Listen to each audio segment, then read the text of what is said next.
আপনার আশেপাশে এমন কিছু মানুষ আছে যাদের আপনি আপন ভাবেন, কিন্তু তারা আপনাকে কখনোই আপন ভাবে না।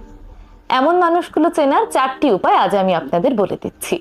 1 নম্বর, যারা প্রয়োজনে শুধু আপনার খোঁজ রাখে। এমন কিছু মানুষ আছে যারা শুধুমাত্র তাদের প্রয়োজনে আপনার কথা মনে করে, কিন্তু আপনার বিপদে, আপনার সমস্যার সময় কখনোই তাদের পাশে পাবেন না। যখনই তারা কোনো বিপদে পড়বে, তখনই তারা আপনজন সেজে আপনার কাছে ছুটে আসবে, কিন্তু আপনার বিপদে আপদে তারা সুন্দর করে লুকিয়ে থাকবে, কিংবা আপনার খোঁজ খবর নেওয়ারও প্রয়োজন মনে করবে না।